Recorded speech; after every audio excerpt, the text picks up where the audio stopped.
Hi everyone, it's James here. Welcome to another video. So today I'm going to be talking about Bob Dylan, and I'm going to call the video something like Bob Dylan and Me. So really a retrospective of my very long relationship with the music of Bob Dylan. I'm going to take you through pretty much everything I've got in my collection and just try to piece together the story of how I got into Dylan, where the enthusiasm went after that. I describe myself as having had a checkered career with him over the years, but I've recently ended up in a place where I've decided that I really love Bob Dylan and I would describe myself as a fan. Obviously, I'm not as much a hardcore fan as some people. So, say Jeff here on the vinyl community, Calico Silver, somebody who probably obsesses about Bob Dylan quite a lot. I'm not an obsessive Dylan fan, but I would describe myself now, having reached the age of 51, as a Dylan fan. Part of what's happened recently is I went back and listened to this record again. This is Love and Theft, which I only have on CD. And I was just reminded what a fantastic album it is. I had it on my CD Walkman for a few days and I was just so enjoying it. When this record first came out, it was during a period, I think, when my Dylan enthusiasm had gone into reverse a little bit maybe, or I was listening to other things. In life, you go through life, your musical interests, they sort of come and go and they wane and they surge. And I think during this period, when everybody was talking about Dylan, what an amazing renaissance he was having, and I listened to those records and I just kind of thought, yeah, they're okay, but I wasn't sort of knocked out by them. But having gone back to that again recently, I just think it is such a fantastic album. So many great songs, so immersive, just so wonderfully done, really. Obviously you've got the poetic lyrics and just the band arrangements, just beautiful. So that kind of kick-started me again. This is going back a few weeks now, probably about 2 months even. And so then I started to go back and pick up a couple of bits and pieces that I didn't have. So I hadn't actually picked up Rough and Rowdy Ways, so I grabbed that on CD from HMV and loved it. Really, really enjoyed it. One of the reasons I've been a little bit sceptical about latter-day Dylan was his voice. Obviously it's very ravaged, but I think once you get into the arrangements and the poetic nature of the lyrics and the beautiful melodies that he uses, he's found a way of making himself an incredibly listenable singer, maybe in a way that somebody like Paul McCartney has not. I mean, McCartney's voice is shot, but the material that he does nowadays doesn't do much for me. It sounds like he's trying to chase something which is gone, some kind of, latter-day commercial instinct, which he thinks he still has it, but maybe he doesn't. Bob Dylan has found a way of maturing in a mature way, and just loved that record. I've had this one on heavy rotation. I Contain Multitudes, the first song, just fantastic. So that's quite a recent purchase as well. And then I went back and bought this one on CD, Infidels, which was one of the ones I was missing. I'd heard a lot about it, but I'd not really ever checked it out properly. So I picked this up a while back and really enjoyed it. I love the opening track, Joker Man, and there's some great tracks on here. I and I, Don't Fall Apart on Me Tonight. Wonderful band. You've got Sly Dunbar and Robbie Shakespeare on drums on this one. Just marvellous musicianship, and not a flawless album, but it's one I've been enjoying. And then I picked this one up in Oxfam. I had this one on a burnt CDR when it first came out. A friend of mine did me a copy of it, but it was during that period when I wasn't that into Dylan anymore, and I'd started to sort of tell myself that his voice was shot and there was just other things I was listening to.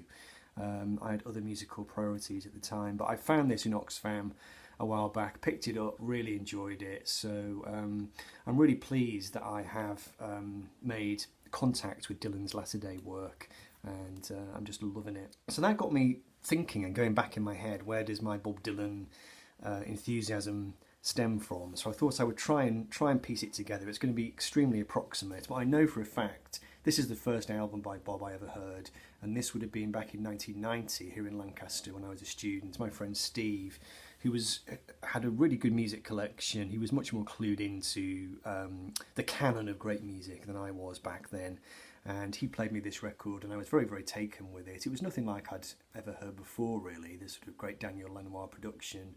So I really enjoyed that. I think I picked it up on CD, and so that was my starting point. So this copy was very kindly given to me a few years ago by a guy called Steve Armstrong here on the vinyl community. His channel is called Psych in the Valleys, So that was a very kind gift. It was so nice to get that one because that is a seminal record for me.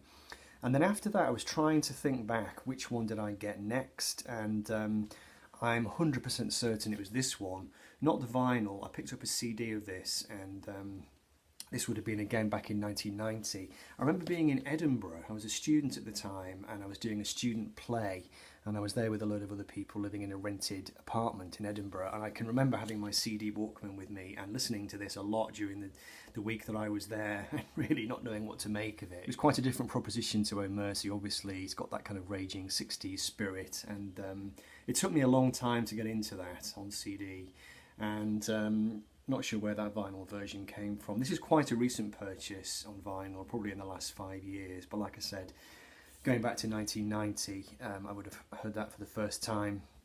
Now, you know, the next few, I can't work out the order of them exactly, but all of these would have come during the 90s after I graduated, moved to Leeds, and at that point I was buying a lot of music magazines, and I was checking out the history of pop music and rock music and trying to delve back and check out the artists that I'd never checked out, people like Neil Young and, you know, all kinds of people. So I'm pretty sure I would have grabbed that one from the Headingley charity shop, which was my local charity shop at the time. This is not one I've ever really connected with. Early Dylan, I'm not a big fan. In fact, I've never actually owned his debut album.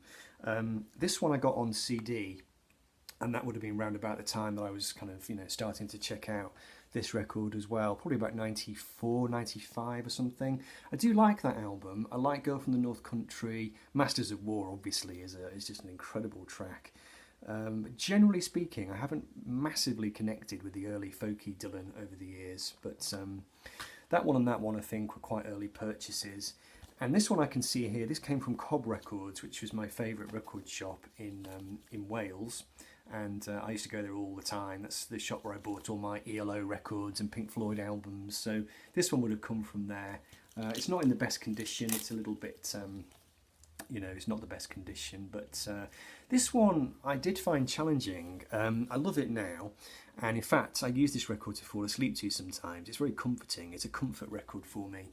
But I do have a very clear memory of being in San Francisco, funnily enough. And this would have been quite late on, about 2001. I had a sharp, acute falling out of love with Bob Dylan.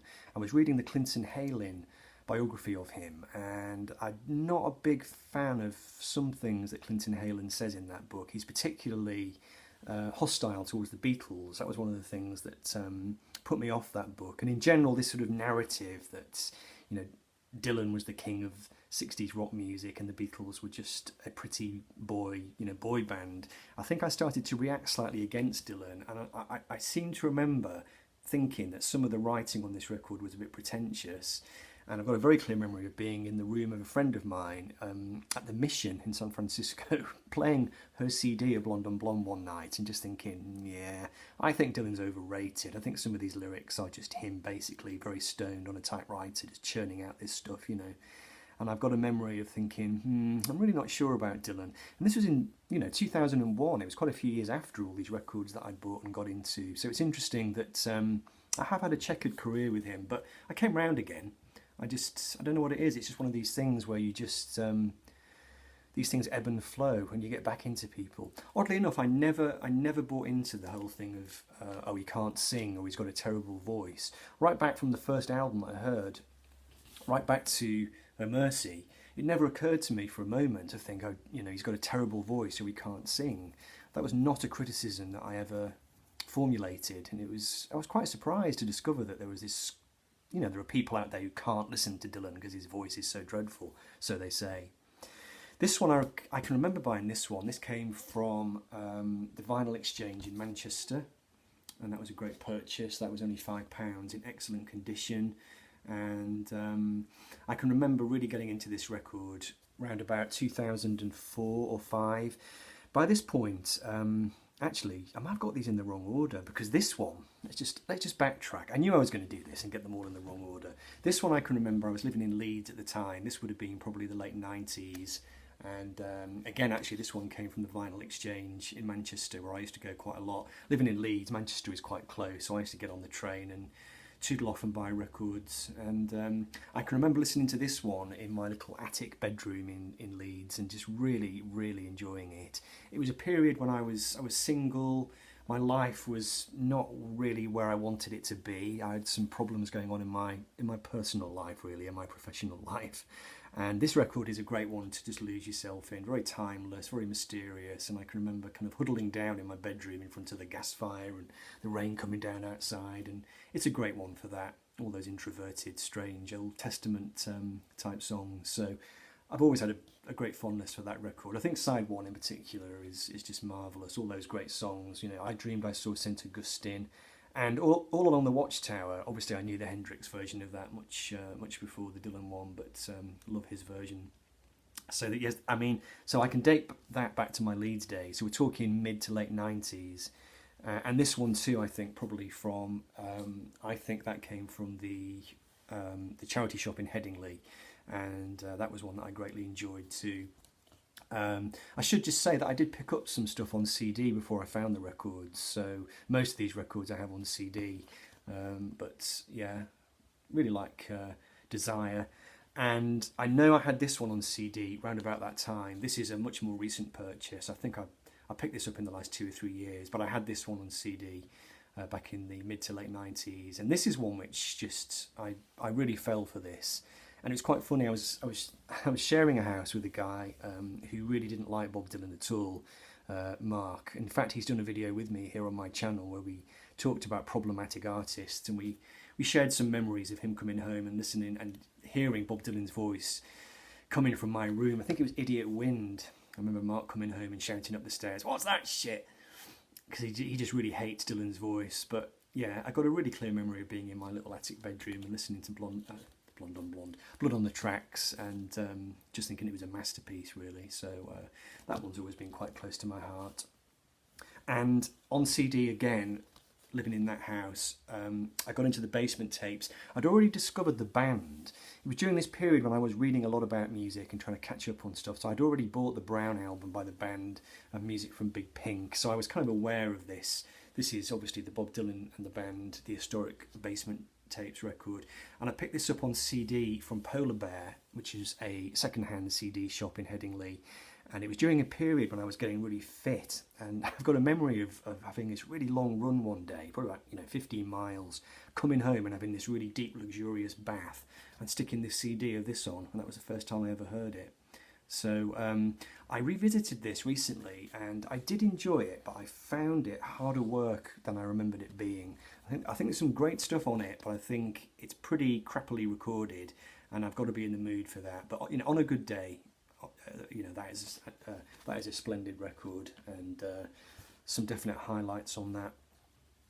So I'm kind of trying to come up to date a little bit. I mean, that one, like I said, I placed it before as being purchased in the mid to late 90s, and it could well have been. This is the vinyl exchange again, and I can remember clearly hearing this for the first time, hearing all the electric stuff on side one, Maggie's Farm, and Bob Dylan's 115th Dream, and then side two you've got all the acoustic stuff, all the timeless great songs, Mr. Tambourine Man. So I think with Dylan, his material is so memorable and so distinctive that I find that most of the time I can clearly remember hearing it for the first time, because that kind of music, it's not something which just slips down easily. It's something that you encounter, and it's definitely a thing. It's kind of like, right, never quite heard anything like this before.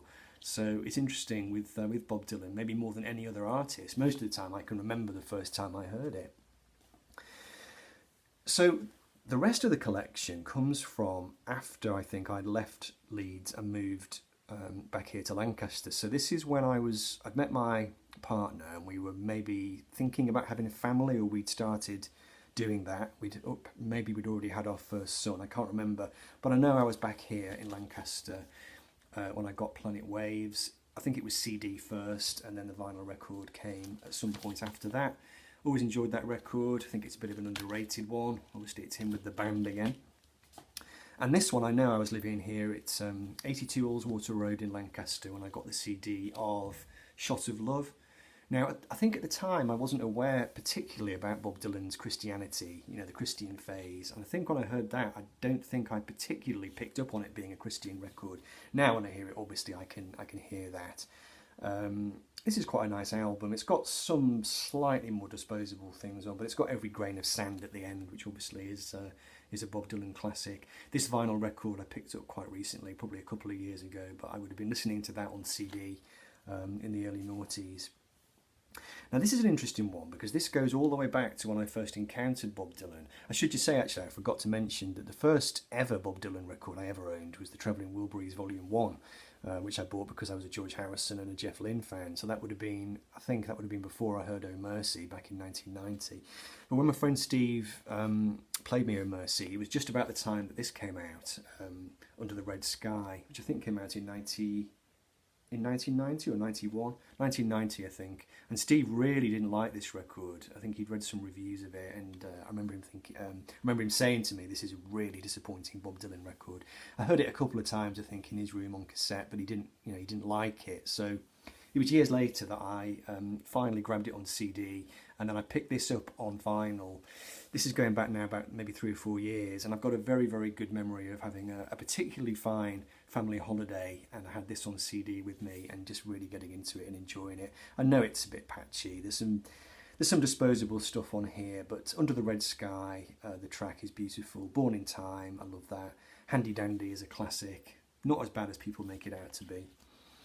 And so this one, I'd stayed away from his Christian records once I found out about them, and I knew that he'd had this Christian phase, this born again phase. I didn't like the sound of it. And but then I found this. I think I found a vinyl version of this, not this one. This is an upgrade. I picked up a vinyl version of this from Oxfam and brought it home and listened to it. I was really knocked out by it. Obviously, it's got Mark Knopfler on it, and I love the guitar playing on this. Produced by Jerry Wexler, and just got some stunning material on it. And that one is very close to my heart. Slow Train Coming. And then this one was a bit of a revelation. I picked it up on CD and listened to it a few times, and I'm not sure if the CD was a remastered job, but it sounded magnificent, absolutely brilliant. So I grabbed that on vinyl as soon as I could.